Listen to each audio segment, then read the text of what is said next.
How do you invest in real estate? 4 steps. You find it, you fund it, you fix it, and you finish it, right? And that finish could be either flipping it or holding it, right? So I teach them those 4 steps. I also have 4 steps of like how to get your results.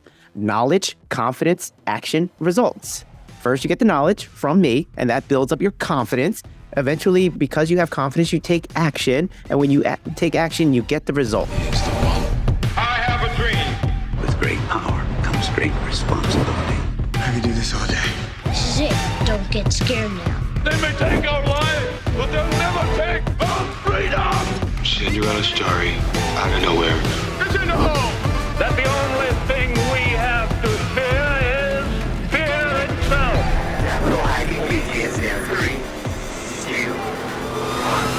Welcome back to Capital Hacking. Hope you're doing great. John, you're here. You're doing great. Oh, amazing. What a great day. You know, it's raining out. It's a little gloomy, but it's all about the state of mind, guys. Oh, wow. I like the way you tied that back in because you're talking about the sad stuff. It is sunny and warm inside of my mind, and we just interviewed Hoan Thai, a.k.a. Hoanzone, and you guys are in for a treat. We love this guy. He showed up in our world in episode 78 on the Capital Hacking universe.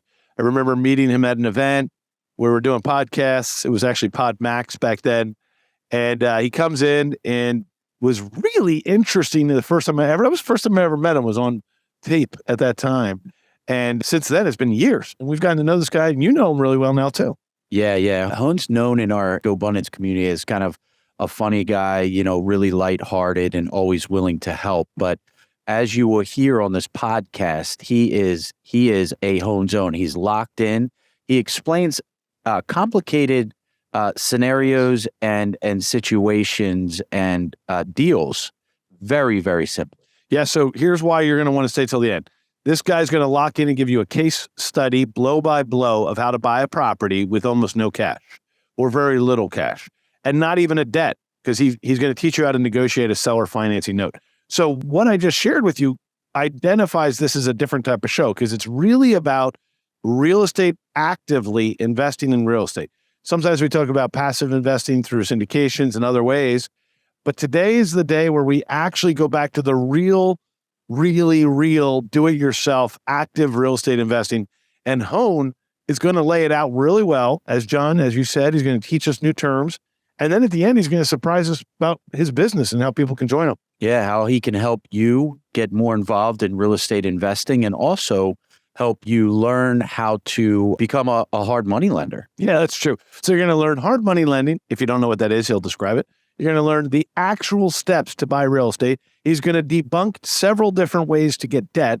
And he's going to be pleasant and fun and enjoyable and a great teacher the whole time. I think you're going to love this one. Let's get after it, guys. We are back, John. We are back with Hoan Thai. We're excited to have you on the big show, buddy. a.k.a. Hoanzone. Let's go. Yeah. Guys, I'm so excited to be on here with you. You guys bring so much energy. I've been listening to your podcast nonstop, so I'm excited to be here. Now, Hoan, every time I see you, and for the audience, we're all friends here, and every time I see, wait, what does your shirt say? Back up a little bit. It says money is time. Money is time. So every time I see Hoan, he has a shirt that just resonates with anybody that sees him. So tell us a couple things about your favorite shirts. Like, what are your favorite shirts that you wear? Well, I usually wear the one that says "Let's multiply," because that just is my theme in my head all of the time, whether multiplying assets. Like, so Hoanzone, the way I would introduce it is like, welcome to the Hoanzone, where we multiply the assets you own. Right. So I got the whole thing. Yeah. And Love it. and it kept coming back to me, like, the more assets we own, the more money we make, and then ultimately the more freedom we have, because money is time. That's where that comes from, right? A lot of people say time is money, but guys, you got to stop trading your time for money, because eventually you run out of time. Yeah. So trade your money for the time. Well, you know, we're about to do a podcast here, but I don't think we need to. That's it. The show's over, folks. Wasn't that great? You got to meet Hoan. Now you get it. You see why we love the guy. Okay, so before we do that, what's called the final segment, which is a way off, let's go back to the beginning, Hoan. You know, the audience who might not know you yet. Would you mind sharing a little bit more about yourself, where you live, and how you got into this world. Yeah. So I live in Philadelphia. I grew up in Philadelphia my whole entire life. I'm a product of the public school system. Yes, baby. Yes. Yeah. And I did everything you're supposed to do. Go to school, get grades, graduate, get a job, do that whole bit. But as soon as I got there, day one of getting corporate America job, I was like, this can't be it. No, this can't be it. Really? This is what they were setting me up for. So from day one, and I don't know what came over me, but I told the lady from HR as she's filling out my like employee handbook stuff to give me, I said to her, I'm not going to be here long. And I don't know why I said that, but I knew from day one that I was not destined to make the rest of my life a corporate America career thing. So yeah, I needed to figure out a way out, and I just wanted to build a business, but I didn't know anything about business because I knew if I just left my job and went to another job, it'd be more of the same. So I needed to build a business. And then I eventually discovered real estate investing because my wife now, but at the time, she was just a girl I was trying to talk to. I wasn't even dating her at the time. I was just trying to like, create small talk and go on dates with her. And I'm like, Charisma. yeah. And I was like, yeah. So, what's up? What do you do? What are you reading these days? All that kind of stuff. Of course, what is she reading? Rich Dad, Poor Dad. And then what did I say to her? Oh, I think I have that book. I didn't have the book. So I went out and I bought the book and I read it. And I said, oh my gosh, there it is. That's how I'm going to get out of here. So it linked. I had to marry her, of course. So we're married now. We've been married for 8 years. Married for 8 years, and we're full-time real estate. What's cool is like she was working a full-time job as well at Accenture, and now we're both full-time. So she doesn't have to work. I don't have to work. We just build our own business. We do what we want. We enjoy our lives. We wake up when we want, no alarm clock. We go to sleep when we want. And it's a beautiful thing that we've been able to create just because we've stayed focused on what was important in our lives. And it was multiplying the time. Yeah, multiplying the time. And by the way, you have been on this show before. And the reason we had to get you back was because the first time you were on, I think you were in the first century of the show. We're in the third century, I think now. And yes, you had a terrible cough that day. And I felt bad for you. And you muscled through it. So we'll have to we'll put the episode link in the notes. But I was so proud of you. It was my first day meeting you. This is like 3 years ago. And I'm like, this guy's fighting through this cough or something. Anyway, God bless you. You're healthy now. It was probably the COVID got you. You were probably an early COVID guy, but I was probably. We didn't know about the COVID back then. It was pre-COVID. All right, so let me bring these boys back to the topic here, because Hoan, you said something in the very beginning that I thought was significant for people to get, and it's not that time is money. Money is time, because you can always make more money. You can't create more time. So, on that note, I know that you have a coaching business with newer investors. What does that look like? Walk us through the process. Yeah, so I help newer investors become real estate investors. I like to say, like, I create real estate investors, and I show people everything. I break it down to the most simplest forms. Like, how do you invest in real estate?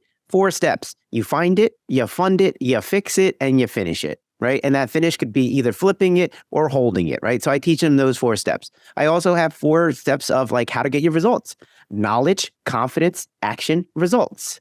First, you get the knowledge from me, and that builds up your confidence. Eventually, because you have confidence, you take action. And when you take action, you get the results.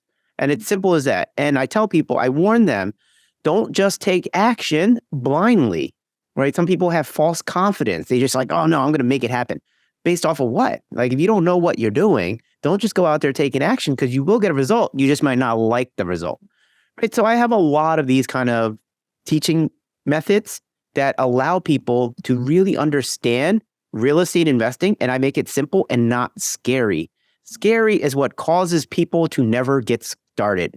So I remove the fear so that they can start moving forward. No, by the way, we're so happy to have you on the show again. It was episode 78. 78 for you loyal listeners. And we're in the 200s and plus. So the one part that we don't get enough on this show, because this is an audio mastermind for people who want to learn what's outside the norm, the alternative investing strategies. So you are bringing to us what I would call a foundational lesson today. And we appreciate that. So for those who are working, have great jobs, the one thing that gets forgotten, and maybe you should tell people here on the show, maybe you teach this, while you have a great job, there's never going to be a better time to use that to get debt for an acquisition of something that you can now own? Because it gets a little trickier after you leave the W-2, correct, Hoan? It can. It can. And one of the things I debunk for a lot of people is like, once they leave their job and they don't have a W-2, they're afraid that they won't get money. And that's very far from the truth, because I don't have a W-2. I don't have a W-2 from a job. Like, I am self-employed and I pay myself via a W-2, which I'm sure you both do as well. But that's not what's getting me the loans. And I got the loans way before I even did that W-2 thing. So there's plenty of money out there. And there's also creative strategies to buy properties. Most people, and when I deal with like real estate agents, they can't really understand this part, but I tell them, like, I don't have a pre-approval because 99% of the time when I buy properties, I'm not using a bank for the funding. And like, it just blows their mind. And I think a lot of the 9-to-5 employees kind of have that same mindset, that they need a pre-approval in order to put offers in on houses and all that kind of stuff. And the truth is you don't. I actually just made an offer yesterday with a seller. She's 72 years old. And the offer I made her was a seller financing deal. And I showed her all of the benefits with working with me. And I think she's going to go for it. Now, fingers crossed, knock on wood. I don't want to jinx it, but this was just yesterday. Again, no pre-approval, right? No pre-approval going in to make the offer. I make the offer verbally with her, and she actually likes what I'm proposing to her. Well, then break it down for us. Yeah. I want to hear about that. So use the numbers. What is the house worth? What did you offer? Cash? Yeah, absolutely. So the ARV, the after repair value, for anybody listening, that means the value of the property when it's all done was going to be $350. Okay. I asked her, what does she want? She said $275. I was like, there's no way I'm going to give you that. But we can get close if we can be creative. And she was like, in all transparency, or actually her son-in-law was saying, in all transparency, we had a real estate agent go by and, we're thinking about listing it and all that kind of stuff. I said, great. What the real estate agent said. And he was saying that somewhere in like the 200, 220 range is what maybe somebody might buy it for. And I said, fantastic. Here's what I can do. Right. I'm not in that 275. I'm not even in the 225. But what I can do is I'm willing to buy it from you and directly, so you don't have to pay agent commissions, and you won't have to have a million people walking through your house. You won't have anybody nickeling and diming you, and you won't have to do any repairs. I'm going to buy it as is. Your business won't be put out there because it won't be marketed. Right. So there's all these reasons why you want to work with me. Price isn't going to be one of them. Right. You're not going to want to work with me because of price. But if we do this, how about I buy it from you? My offer is $175. If you sell it to me for $175, I'm willing to do a seller finance with you and pay you the interest that I was willing to pay somebody else. I'll pay it to you. And then over time, we're going to get very close to your, say, $275,000, $250,000 mark. And you get this over time, which means that nobody's going to be hitting you up for money because you're not going to get a big fat check. You're only going to get a monthly income stream, kind of like Social Security or a pension, which you might already be used to. I'm just subsidizing that with this income stream from your property. And you may have some cost. You may have a credit card or this or that, and you need to pay that down, or at least you wanted to pay that down. Tell me how much that is. I'll give that to you as a down payment, and then I will finance the rest. So we came up with a $20,000 down, $155,000 loan at 5%. It's not even an amortized over a 30-year kind of thing. So the payment was $645 at 5%, interest only $645. I said, I'm going to put $200 additional principal on top of that. So my monthly payment is $845. Right. So it's $845, $645 interest, $200 principal. I'm going to give that to you every single month, in addition to the $20,000 I put down. So you're going to get that every single month, which allows you to buy whatever you want, Amazon gifts or whatever, right? You can do that. And I'm going to pay you for the next 10 years. And then in 10 years, I'm going to balloon and I'm going to pay you off the rest. $155 minus $24,000, because that's 10 years of $200 payments, 10 years of $200 payments. That's $24,000. So I'm going to owe you $131,000 at the end of 10 years. Does that work for you? And, I kept explaining to her, and I think she really got it because, mind you, she's 72 and she has never heard this concept before. So if you're able to explain to a 72-year-old woman a concept like this that she's never heard before, and she's like, okay, yeah, I can see myself doing this, then you know the stuff. And that's what I help my students learn. I want them to be able to talk to their sellers and get their sellers to be on board and not afraid of something new like this. Because most people would just say, I just want the money. This woman sees the benefits. Because not only did I say, in 10 years, you're going to get $131,000 and all that kind of stuff. I said to her, in 10 years, you will have accumulated $77,500 in interest. When you add that to the $175 purchase price, you're getting $250,000. How's that sound? And she's like, wow, okay. Ta-da. Great job, Hoan. Thank you for sharing that step by step. Like you said in the beginning, you make it simple for people to understand real estate, and you broke that down very simply. My next question is, how do you find these people that are looking to sell? They find me, or should I say people send me deals, because I am constantly posting on social media. And when I post, I don't know if you guys notice, I try to be a little serious, a little funny, a little this, a little that, right? And it makes it for an entertaining show, so that when I post, people are interested in reading it. They really enjoy the funny ones, and they're expecting the funny ones. And then every once in a while, I'll put a serious one, or I'll tell them like, hey, I'm looking for properties. And every one of them has a real estate kind of twist to it, right? I try to make it a little related to real estate one way or another. And so they know that I'm in real estate. Even if they're not, they know I am. So I'm constantly making it so that people think of me when they think of real estate. So when somebody wants to sell, like this situation yesterday, it was the son-in-law who reached out to me. It wasn't the 72-year-old mom. It was the son-in-law who knew that I invest in real estate. And I didn't even know the son-in-law. It was because my posts are sometimes good enough to share. And one of his friends shared a post of mine years ago. And the guy who read it, the son-in-law, he read it and it was like, oh, I got to follow this guy. His stuff is really good. And so he's just been following me for years. So 3 years later, now he's sending me a deal. How cool. That's amazing. How cool. Yeah. So when I was on my ride over here to beautiful Renault this morning, I was listening to Millionaire Mindcast by our good friend, Matt Aitchison, Matty A, super awesome guy, another GoBundance brother of ours. Yep. And he was talking, I forget who he was talking to, but he said, when I'm in a conversation with someone and they say, what do you need? Most people will say, oh, I'm good, I'm fine, this or that. He always says, hey, this is what I'm looking for. And he tells people so that he's top of mind, where he said, I'm either looking for hotels, or I'm looking to raise private equity, or I have a bunch of cash I'm looking to deploy. Who do you know? And so it reminds me of what you're saying right now, where you're putting yourself out there on social media. And you're like, hey, I'm in real estate. I buy properties. Who do you know? And that's really great for our listeners to know. Yep. Top of mind, tip of tongue. Yeah, no, you've done a really nice job. Can't wait to go over and follow you on social media. I'm sure everybody is right now, which I already do. So I know why people like watching your stuff. But so go back to real quick question. So as we're thinking about this lovely lady, back to your example, I have to assume her next question after you said 10 years was, I might not be alive in 10 years. You ready for some gold? You ready for some gold, fellas? So I said, look, I don't believe that you're going to pass away in that time frame. But in the event that you do, here is what's going to happen. That little piece of paper that you and I sign is the asset. You no longer have the house, but that piece of paper is the asset. That thing is worth money, hundreds of thousands of dollars, as well as $845 per month, right? Those payments can continue to go to your children and your grandkids. And think about this.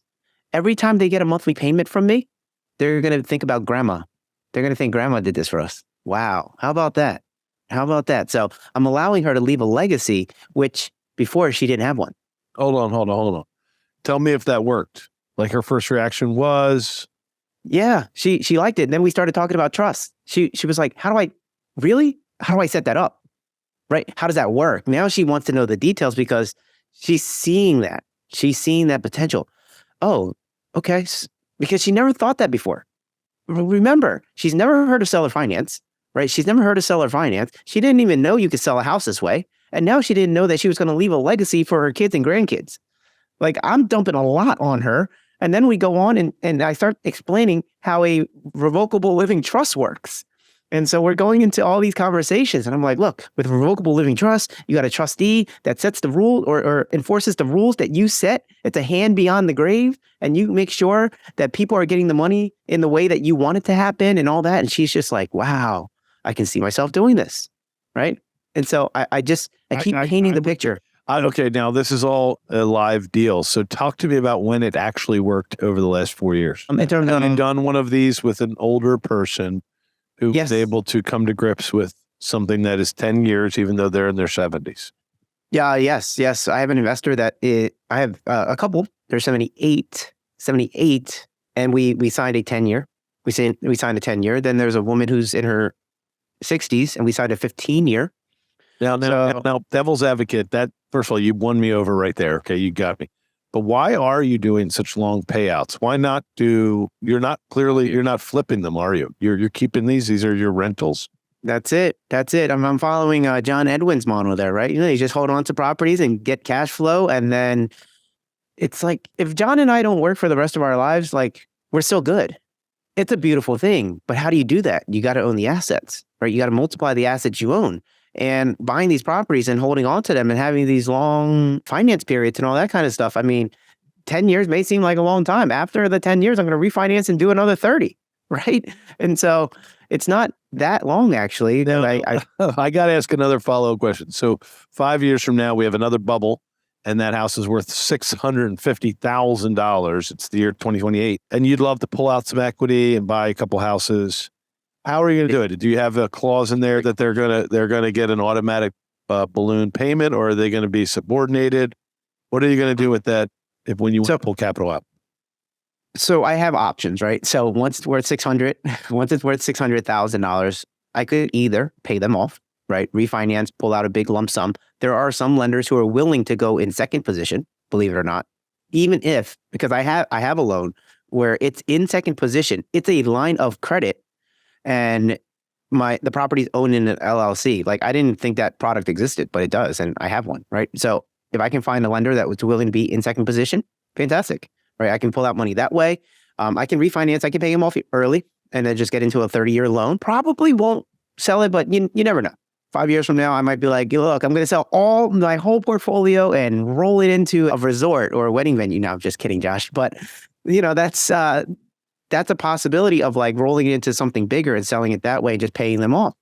They're not going to be mad that I pay them off, right? So if I need more money, but mostly like if I need more money to buy more deals, I actually just turn to my investor pool and I give them a first shot. I have a lot of friends and family who don't invest, but they have a bunch of money because they did what they were supposed to do and work at a job and save money and all that kind of stuff, right? And then I asked them like, hey, you want your money to grow? Sure. So I've been doing this for years now where I've been raising little chunks from my friends and family and I pay them back every single time. So they feel really good working with me. So I can imagine 5 years from now when they have even more money that they're gonna be like, here you go, huh? Whatever you need. So I don't fear like needing to depend on this one property that I have in order to buy the next ones. If 3 more, 10 more come up, we'll figure that out. No problem. It's great. So, Hoan, first of all, I'm going to get the information off of the lender that you have that lends a line of credit on LLCs. You got it. Have been unsuccessful with that. So this is the joy of podcasting. I got you. Get great things from the guys that you're interviewing. Also, in the beginning, before we got on this podcast, you talked about how you're lending money as well. Yeah. Can you speak a little bit about how that works? Yeah, so I am actually, I lend to my students, right? I lend to my students. I was talking to somebody yesterday. It was like, oh, wow, you're really putting your money where your mouth is, right? Because I'm verbally teaching people how to become investors. And then when they find deals, I then structure a loan with them. And I can be as flexible as need be, right? Because if I know it's a good deal and maybe they need money up front for the first draw, usually when you do hard money, it's a reimbursement. Right. I can be flexible enough to give them that first draw. Yeah, why don't you just explain that for just a second? Because I think while you've been speaking today, 100 people are probably hitting your website trying to become your student. And this is curious. So yeah, not everybody understands real estate the way you just said the word draw. So you bought a building and now you want to spend $100,000 renovating it because you're going to make $200,000 in profitability if you do that. And people don't realize you got to write the first bunch of checks to get construction started normally, right? Yeah. So hard money is a product that people use to buy real estate that needs work so that they can either rent it out or flip it. So for those listening, the way you can get your money to buy properties without going to a bank is by going to a hard money lender. They are not a bank. They are a private institution. Like John and Josh could have a hard money company and they can lend you money.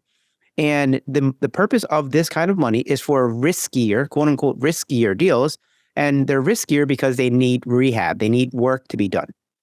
So these lenders are flexible enough to give you the money for these riskier assets. Well, I said, well, let me join the fund, right? Let me join the gang. And I am able to lend people money to buy the property. Hard money lenders lend people money to buy properties, but then they also lend money for the fixing up, the rehab. Usually though, hard money lenders, in order to protect themselves, they give you the money after you finish one stage of the renovation. So if it's a $100,000 renovation, maybe you break it up into 5 phases. And once you complete stage 1, phase 1, which is say $20,000 just for simplicity, right? Five phases. You spend $20,000 out of your own pocket to do the work. The hard money lender sends out an appraiser or an inspector and says, okay, you've done the work. Here's your $20,000 back, which allows you to do stage 2. And then again, they come inspect it. They give you your $20,000 back and on and on and on. And then at the end of it, they have lent you $100,000. But you needed to front that first 20. Well, you see how good of a teacher you are? It makes people who are listening to this show just fall in love with you. And I have to admit, there's pictures of me floating around on the internet with you and I wearing hilarious clothes and taking crazy pictures. So I know you as somebody who's hilarious.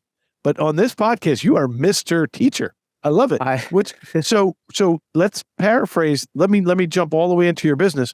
What is the person background? What is their typical background of a student who joins you, and what do they need to invest to join you in your class, in your work? So in terms of, if I could put any kind of like bubble around what kind of student comes to me, I would say it's someone who is starting to figure out that a 9-to-5 job is not all there is. It's someone who's just frustrated with how much time that they spend at work and how little they get to see their family and how their health is being deteriorated because they're sitting at an office all day long and they're not making as much money as they know they're worth.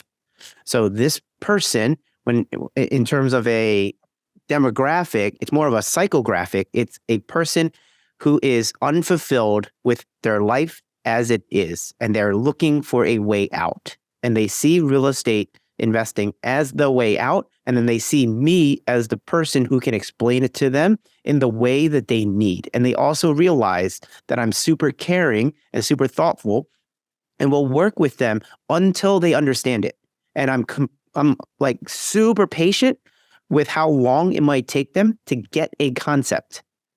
And that's why they want to work with me. When you explain concepts as simply as you explain them, Hoan, it doesn't take someone very long to understand. Right. We're in a trance over here. But, as we wrap up here, final questions from John, and make sure you share with us how we can reach out to you. And can you share with us, is there a typical program people go through as we wrap up here?